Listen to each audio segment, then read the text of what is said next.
So welcome students, and in today's video we are going to look more into the properties of matrix exponential, right? Matrix exponential. So last class we have seen that if you have a problem like this, let's say x prime of t equals to a constant matrix here, A of xt. A is a constant matrix. Okay, so first of all let me write it down. A is a n cross n, or in our case think of 2 cross 2 or 3 cross 3, whatever you want to. Yeah, this is just for your information. So I mean let us put it for a n cross n. A is a n cross n constant coefficient, okay, matrix. So what is constant coefficient? Basically A is like some constant, so it does not depend on t matrix, okay, independent of t. Clear? Okay, it can depends on t also, but for now we are just assuming that this is independent of t. And of course you are given a initial data which is, let's say, x at the point 0 is, let's say, b. Clear? Now if I'm asking you, so if is there a solution of this thing? Of course the existence and uniqueness theorem says so. The existence and uniqueness theorem gives us that there exists a unique solution for all t, right? Existence and uniqueness theorem guarantees, although we did not prove this theorem, an unique solution. Okay, I will write it like this: unique solution. Okay, it's like this: unique solution for all t. For all t, let's say t is in whatever, here let's say it's in r or r plus, whatever you want to call it, huh? So wherever t is, it's I mean it is, the solution is unique in the whole domain of t. Now the thing is, now the question is, can we get it explicitly what this is? Yes, of course we can do it. And so the theorem was something like this. So and this x of t, that will be given by e to the power at, where we have defined e to the power at, right, times b. Yeah, this is, don't please, so x of t is not equals to b e power at. Don't write it like this. Why? Because this does not make sense.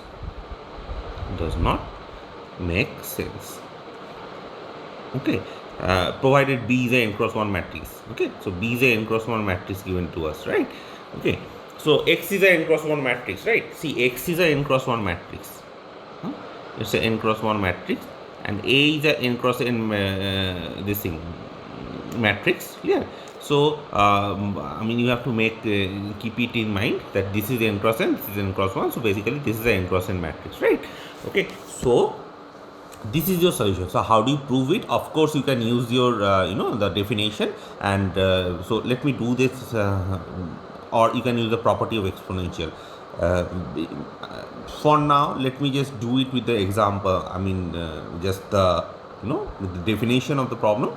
So x prime t is basically what? It is limit t h tends to 0, right? X of t plus h minus x of t by h, right? So that is limit h tends to 0. Okay, x of t plus h is a of a t exponential a h times b, right? Yeah, minus exponential a t times b, right? And that gets divided by h. Clear? So this is, if you just write it, see, exponential at, exponential ah, you can just I mean change the order of this particular two terms, right? I mean that is not very difficult thing to see. Yes, I mean you can just put it in the definition and you can see that you can change the order. Okay, anyways, that's one property of exponential which we have already explored. So I mean I can just do it now. So limit h tends to 0, if you want, I can write it like this: exponential at, okay, sorry, exponential ah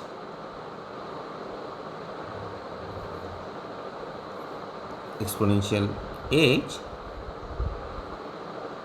times exponential at times b minus exponential at times b by h. Clear?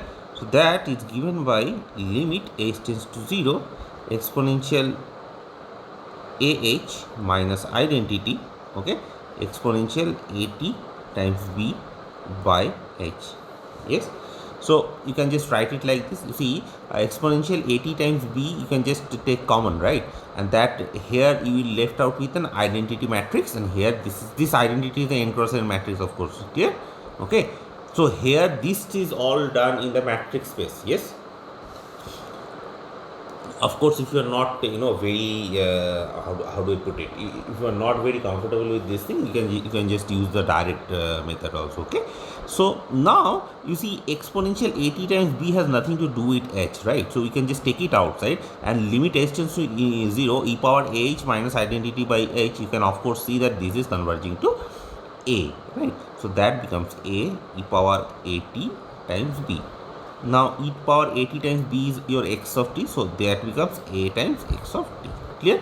So therefore xt, and of course xt equals to e power at times b is b, because x of 0 is identity matrix. This is another property of the exponential map which we have already seen, right? So x prime t equals to a of xt, x of 0 equals to b is the solution of 1. Clear? Sorry, not is the solution. So has a solution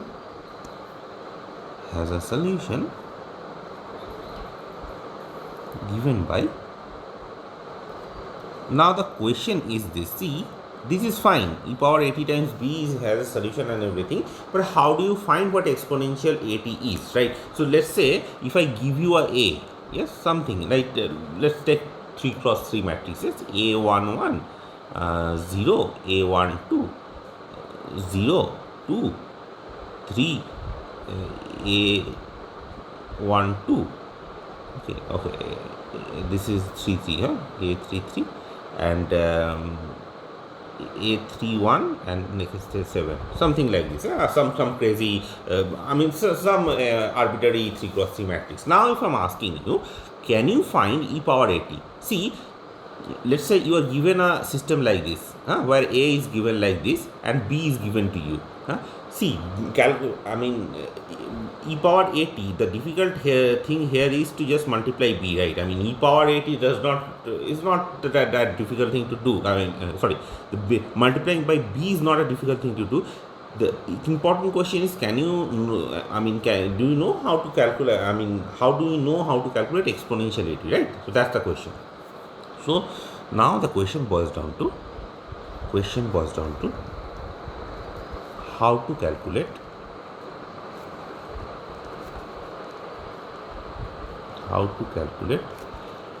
exponential at. Yeah, and to do that we have certain properties, right? So let's write down all the properties. First of all, what is exponential at? Let's just write it down. What is exponential at? It is identity plus at plus t square by 2 factorial, a square plus t cube by 3 factorial, a cube, and it goes on like this, right? Okay, so of course if a is a 2 cross 2 matrix, exponential at is a 2 cross 2 matrix, and it goes on like that, right? If it is an n cross n matrix, that's an n cross n matrix, and t is of course wherever it is in R. It can be in a subset of R, but it's in R, or yes. Okay, so t is in R for now. Let's just assume t is in R. Clear? Okay, it can be in a subset of R also. It depends on the problem, but for now generally t is in R. Okay, so what are the other properties we have seen? Of course, we have seen exponentials, the zero matrix. So here I just put t equals to 1, you can just assume, right? So exponential a only, that's the important thing. How do you calculate exponential a, right? For any matrix, given a square matrix A, how do you calculate exponential a? That's the question. So exponential 0, if you remember, that is given by the identity. That is obvious from this identity, right? The first one. Okay, of course, if a is invertible, this is very important. If a is invertible, okay, if a is invertible, okay, then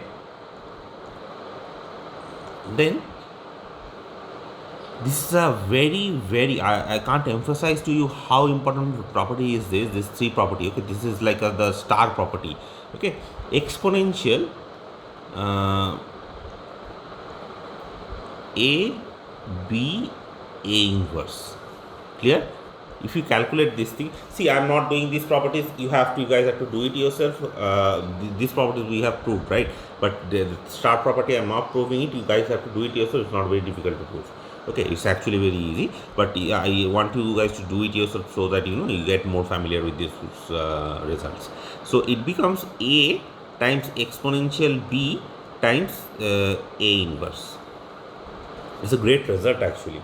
Okay, so if you remember that some matrices are diagonalizable, right? If your matrix is diagonalizable, you can write it like exponential is a diagonal matrix times A inverse or something like that, right?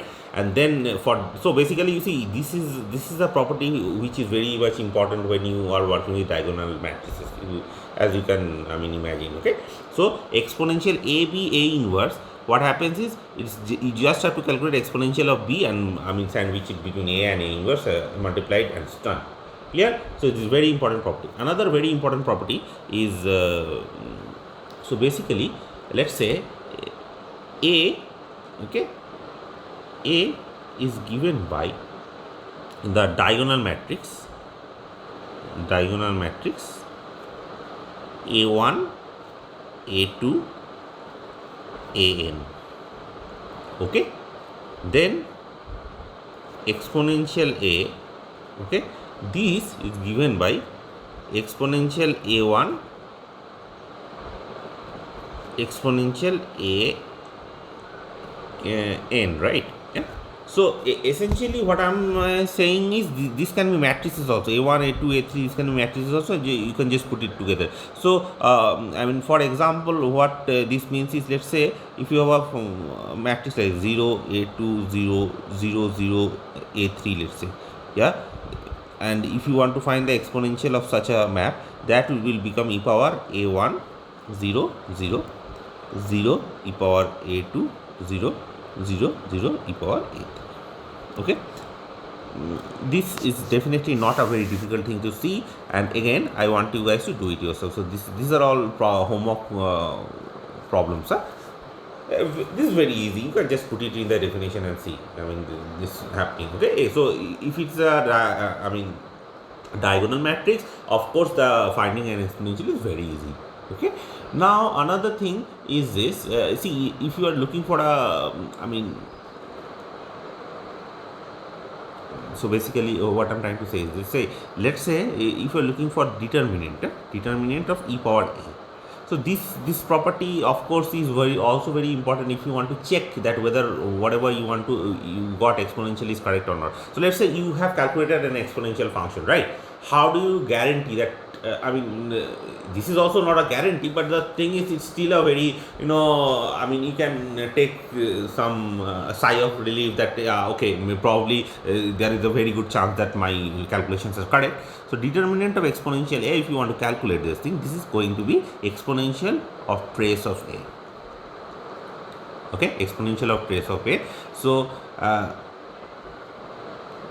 and of course, if trace of A is 0, of course what happens in that case, the determinant of A, e power A, that is going to be identity. Sorry, not identity, 1 here, because here I'm taking determinant, right? So it's in real line, so it's 1. So is this clear?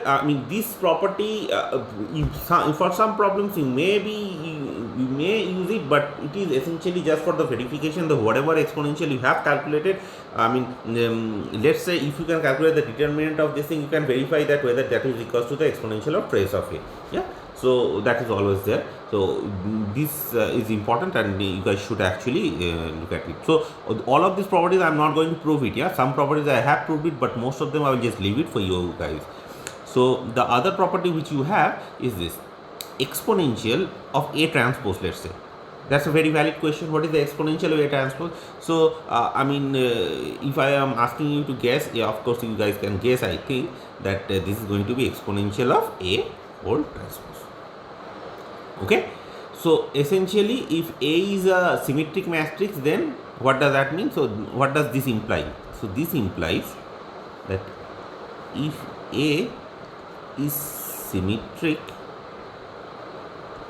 if A is symmetric, then that implies exponential A is symmetric, right? Right? Also, it implies that if A is skew symmetric, okay, so of course I am taking complex valued function here, I mean matrix here, sorry, yes, symmetric, if A is skew symmetric, that implies exponential A is orthogonal.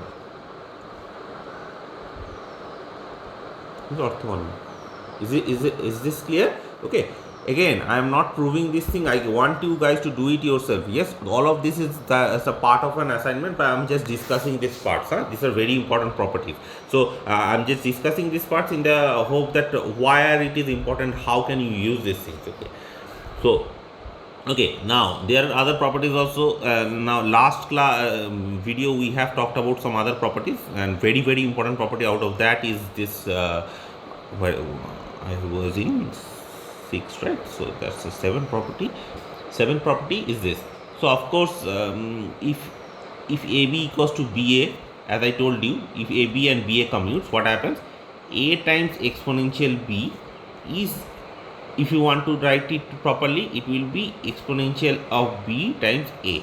Okay, so basically it commutes. A and exponential B commutes. Okay, so I mean, you do realize that this is not a trivial, I mean, this is not a valid thing if A and B does not commute. Okay, if A and B commutes, then only this happens. And of course, exponential A times exponential B, very important, yeah. Don't even think of writing it like exponential B times exponential A unless AB and BA commutes. Okay, you can't do it. Clear? Okay, you have to, I mean, of course exponential, I mean, if you are doing it a real line number, those things are always trivially true, right? But for this thing, absolutely not. So just be very careful about it. Okay, now another thing is of course those let me write down this property, exponential of A t plus s. You remember the we just did it, I just used this property, at exponential at times exponential as. Clear? So those properties there. There is another property which you can directly use, and I did not use it, but I mean, of course you guys can use it if you want. So it is d dt. So basically, if I am taking the derivative of exponential at, okay, that we have seen, this property we proved. This is already proved. Here only we proved it. Yeah, here, right? So d dt of exponential at, as you have guessed, this is a times exponential at.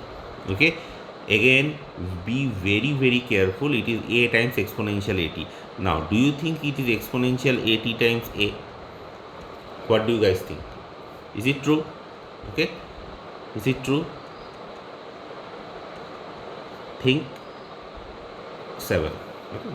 Now you, I mean, I think I do not have to explain it anymore. Okay, you just do it yourself. Okay, of course there is another property which is okay, I forgot to write it down, I'm sorry about it. This is exponential a plus b. Okay, exponential a plus b is exponential a times exponential b, which is exponential b times exponential a, of course if a b and b commutes. Okay, so we have all of that. Now what we are going to do is maybe we can just look at some examples, right? That how to compute matrix exponential. Yes.